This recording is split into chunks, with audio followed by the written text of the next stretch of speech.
कि 5 वर्ष की आयु माता पिता के जाने के बाद दादी उनको लिए लिए घूमती रहती। सारा ख्याल उनको दादी को ही रखना पड़ता था। विधाता की माया बड़ी प्रबल होती है। एक समय ऐसा आया कि नरसिंह जी की दादी मंदिर में पूजा करने के लिए, मंदिर भगवान शिव का था, दादी ने पूजा अर्चना की भगवान शिव की, शिव का अभिषेक किया।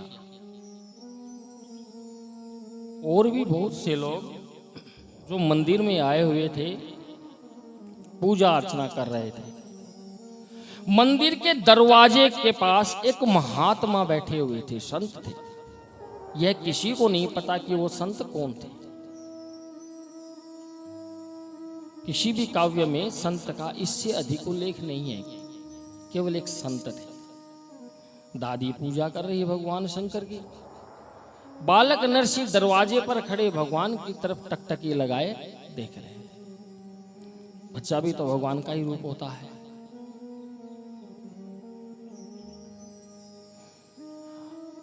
बच्चे शुद्ध हृदय के होते हैं, उनके मन में पाप नहीं होता, किसी प्रकार का मैल नहीं होता, और जहां पे छल कपट नहीं होता वहां पे भगवान हाजिर होते हैं। नरसिंह जी भगवान शिव की तरफ देख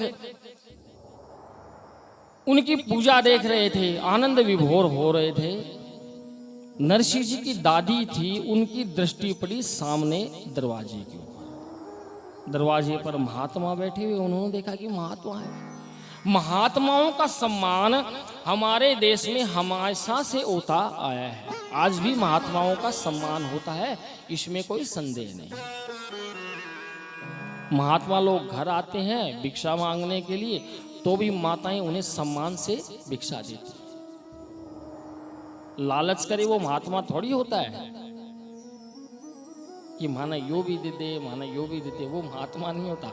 महात्मा वही होता है जो अपनी स्वयं की पूर्ति की, भोजन किया, तत्पश्चात आशीर्वाद प्रदान किया, वही महात्मा होता है।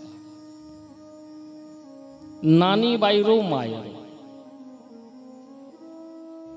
इस कथा का मुख्य उद्देश्य होता है बहन भाई के बीच का जो संबंध है उसे समझा। यह अपने राजस्थान का एक काव्य ग्रंथ है जो मारवाड़ी भाषा में चलता है। मारवाड़ी भाषा में ही इसे समझाया जाता है। नानी बाई रो भात ठाकुर जी भर्यो।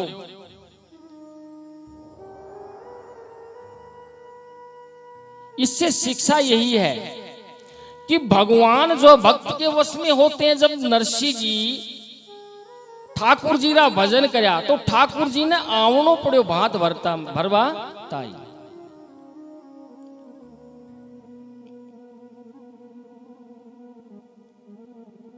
नरसिंह जी के हृदय में केवल भगवान का ही वास था। डोकरी आप पोता ने लेर पूजा कर रही है भगवान की, सामने डोकरी की दृष्टि पड़ी, बाबा जी बैठा। महात्मा जो थे, मारवाड़ी में बाबा जी होता है।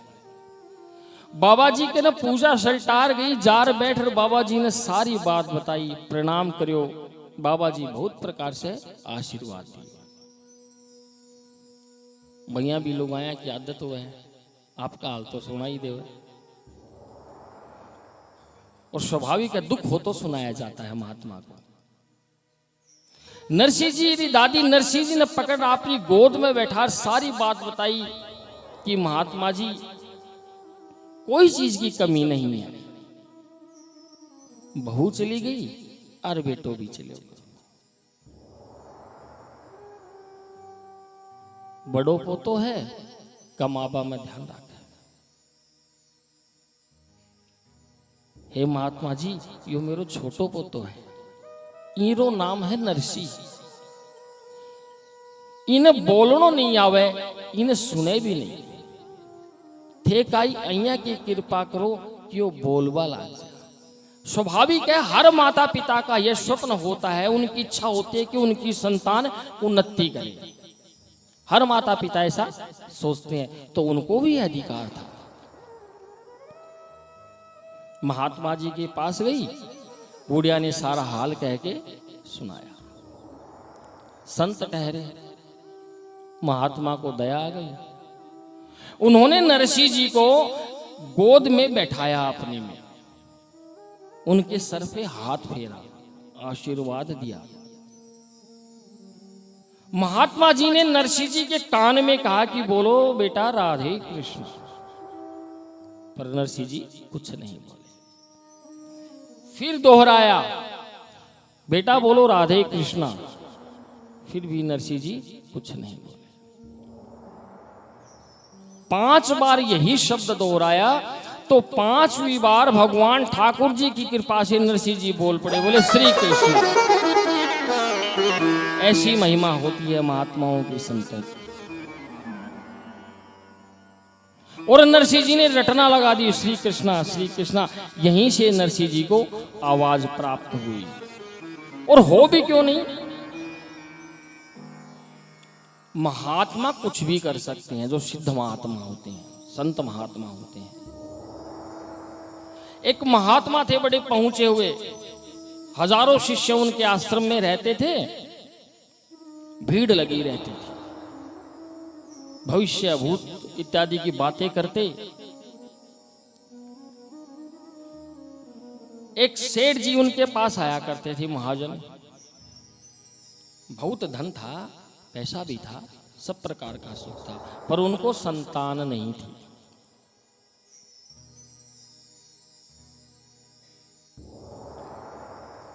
उनको चाह थी संतान की, स्वाभाविक संतान की चाह सबको होती है। महात्मा जी के चरण स्पर्श करते, बहुत प्रकार से प्रार्थना करते कि महाराज मुझे भी संतान हो।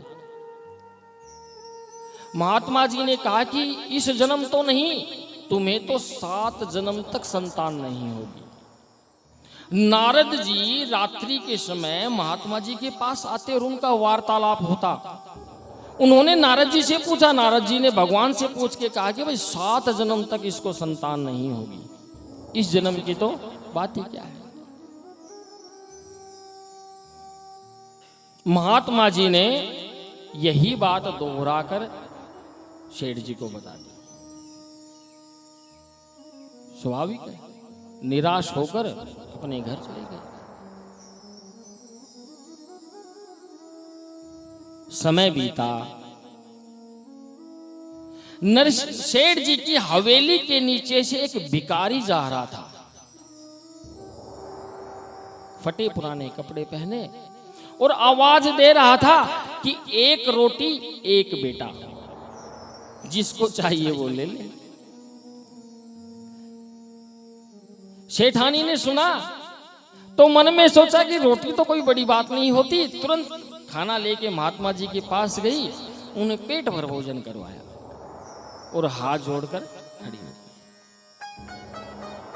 महात्मा ने, भिखारी रूपी जो महात्मा थे, उन्होंने कहा कि मांगो, आपको क्या चाहिए भाई। मैंने कहा था 1 रोटी 1 बेटा, आपने भर पेट भोजन करवाया। बोले हमें भी क्या चाहिए महाराज, हमें तो बेटा ही चाहिए, भगवान का दिया सब कुछ हमारे पास है,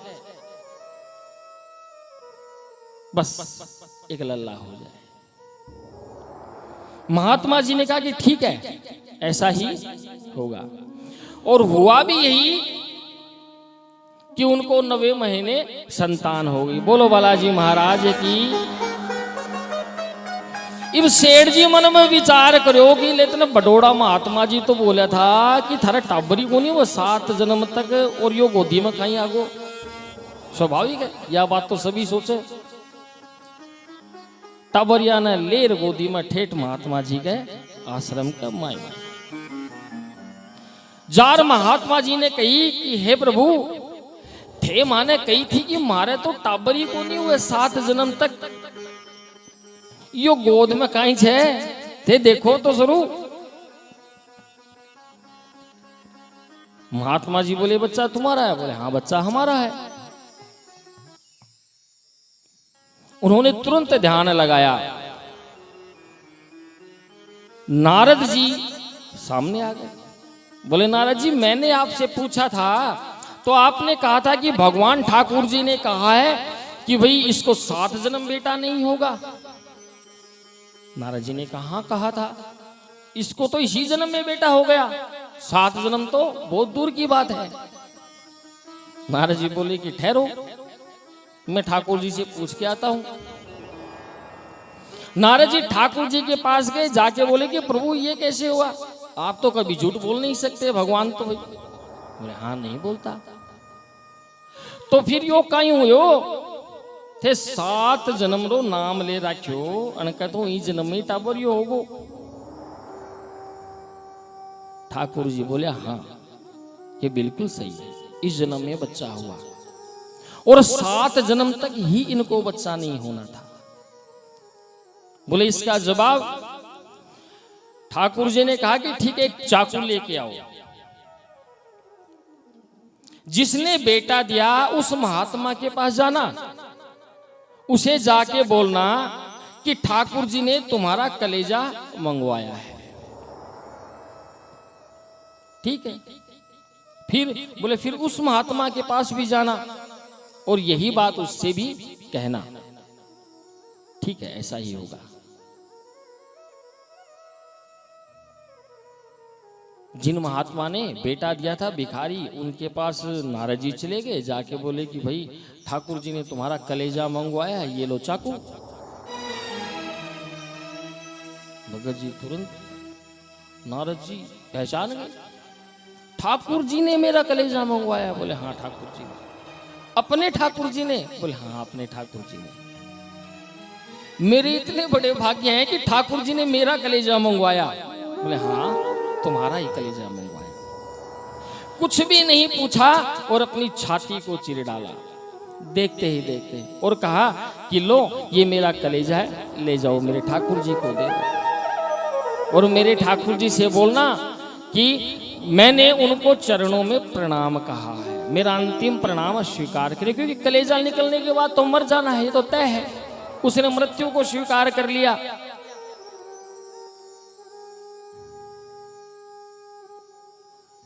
नारद जी ने वैसा ही किया, लिया कलेजा, ठाकुर जी के पास चले गए।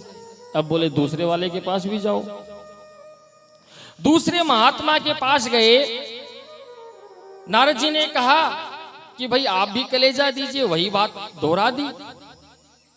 तो पहुंचे हुए महात्मा ने क्या कहा कि नारद जी अभी तो बहुत शिष्य मेरे पास आए हुए हैं, मुझे इनका देखना है, इनका इलाज करना है, इनको जो तकलीफ है उसको दूर करनी है, बहुत कार्य करने, अभी तो मैं कलेजा कहां से दूं, मेरे को समय लगेगा। उन्होंने यह नहीं कहा कि मैं कलेजा नहीं दूंगा, कलेजा तो दूंगा पर समय लगेगा, जब तक मैं इनकी विपत्ति दूर कर देता हूं फिर आप आ जाना, कलेजा ले लेना। नारद जी ठाकुर जी के पास गए, जाके बोले कि ठाकुर जी महाराज, उसने जो बातें बताई थी वो ठाकुर जी को जो की तो बता दी। ठाकुर जी ने कहा कि यही तुम्हारे प्रश्न का उत्तर है। बोले कैसे? भाई उससे तुमने कलेजा मांगा, उसने मना कर दिया कि बाद में आना, और उस भिखारी से तूने कहा कि कलेजा दे दे, तो उसने बिना सोचे समझे कलेजा दे दिया मुझे। बोले हाँ दे दिया। तो जो कलेजा देगा वो बेटा भी दे सकता है, और जो कलेजा नहीं दे सकता वो बेटा भी नहीं दे सकता। सीधा सा उत्तर है। उसकी और उसकी श्रद्धा और भक्ति में फर्क कितना है, यही तुम्हारे प्रश्न का उत्तर है। ठाकुर जी को समर्पित होना, भगवान को समर्पित होना ही सच्ची भक्ति है। झूठा आडंबर करने से भगवान प्रसन्न नहीं होते। कि हाथ में माला ली और जाप करने लगे तो सब गांव को तो पता चल जाएगा लोगों की आप भक्त हैं, हम महात्मा है, कुछ भी पता चल जाएगा। पर ठाकुर जी के सामने छल कपट और झूठ नहीं चल सकता, वहां तो सत्यता ही चलती है। इसी प्रकार उन महात्मा ने नरसिंह जी को उनकी आवाज और श्रवण शक्ति लौटा दी। श्रवण शक्ति अर्थात सुनने की शक्ति। इब नरसिंह जी ने सुनबा भी लागो और नरसिंह जी बोलबा भी लागा। डोकरी राजी होर घरा गई, पोता ने खिलावती जावे। जार महात्मा जी ने जान सु पहले बोली कि हे महात्मा जी मारे घरा थे चालो, थारी सेवा करस्या, थारी भक्ति करस्या। स्वाभाविक है आपनो भी काम हो जावे तो महात्मा ने चाल कर तो खवा कि महात्मा जी घरा चालो, मारे खानो खाओ, भोजन करो, थारी सेवा करा। तो डोकरी भी महात्मा जी ने सारे प्रकार से मनायो, पर महात्मा जी मना करते। महात्मा बोल्या कि बाबा जी को घरासू काई लेबो देबो, मारो तो पूरो संसार ही घर छे। या कह महात्मा बड़े सू चला गया। डोकरी राजी होर पोता ने खिलावती घरा जावे। सबको पता चला, लोग नरसिंह जी को गूंगा कहने लग गए थे। अब नरसिंह जी बोलने लग गए। ये है प्रभु की माया। मुकम करोति वाचालम पंगु लंघयते गिरिम यत कृपा तम हम वंदे परमानंद माधव। गूंगा बोलने लग जाता है, जो लंगड़ा होता है वो पर्वत भी लांग जाता है। यत कृपा, जब आपकी कृपा हो, किसकी? ठाकुर जी महाराज की जब कृपा हो, तम हम वंदे परमानंद माधव। परमानंद माधव ठाकुर जी महाराज की जब कृपा हो तो गूंगा बोलने लग जाता है। इसमें किसी प्रकार का आश्चर्य नहीं करना चाहिए। फाल्गुन का महीना, पंचमी तिथि और शुक्ल पक्ष का दिन था जिस दिन नरसिंह जी की आवाज आई। बालक नरसिंह अब हमेशा घर आके भगवान श्री राम का ही नाम लेते। उन्हें दूसरा कोई काम नहीं था, केवल ठाकुर जी का ही भजन करना। धीरे धीरे अवस्था बढ़ी, नरसिंह जी बड़े हो गए। नरसिंह जी का विवाह किया गया। उनकी पत्नी का नाम था लक्ष्मी। पहली छोटी अवस्था में ही विवाह कर दिया करता, ज्यादा बड़ी अवस्था को नहीं होती। नरसिंह जी की छोटी अवस्था में ही उनको ब्याह कर दिए गए थे। ब्याह के बाद में भी नरसिंह जी की आदत थी भगवान का भजन करना की। केवल भगवान का भजन में ही समय बिताता, कीर्तन करता रहता। हरि सुंदर नंद मुकुंद, हरि नारायण हरि ओम। हरि सुंदर नंद मुकुंद, हरि नारायण हरि ओम। हरि सुंदर नंद मुकुंद, हरि नारायण हरि ओम। हरि सुंदर नंद मुकुंद, हरि नारायण हरि बोल। हरि सुंदर नंद मुकुंद, हरि नारायण हरि बोल। हरि केशव नंद गोविंद, हरि केशव नंद गोविंद, हरि नारायण हरि ओम। हरि सुंदर नंद मुकुंद, हरि नारायण हरि ओम। हरि सुंदर नंद मुकुंद, हरि नारायण हरि बोल। हरि सुंदर नंद मुकुंद, नारायण हरि बोल। बोलो ठाकुर जी महाराज की जय हो।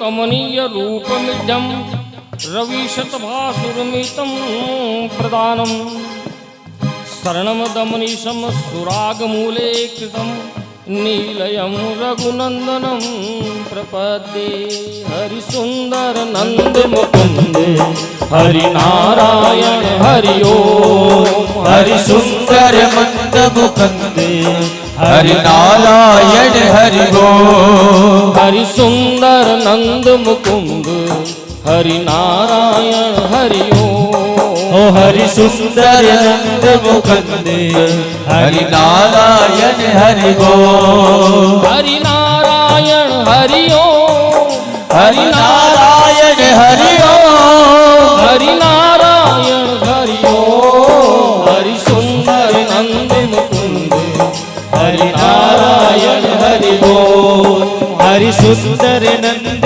मुकुंद हरि नारायण हरि ओम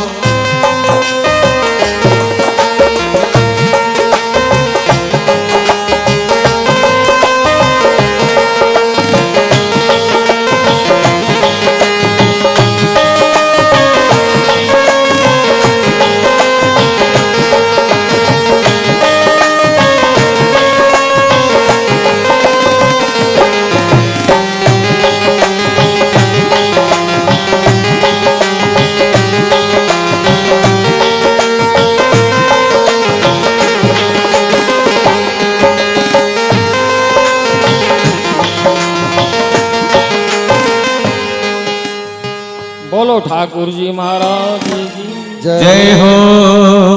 हरि कैसे सुंदर है, नंद है, मुकुंद है, बाल गोपाल है। सबसे बड़े भी ठाकुर जी और सबसे छोटे भी ठाकुर जी। ठाकुर जी से बड़ा कौन? सभी के पूर्वज हैं ठाकुर जी। सभी देवताओं में सम्मानित कौन? ठाकुर जी। सभी देवताओं में सबसे बड़ा कौन? ठाकुर जी।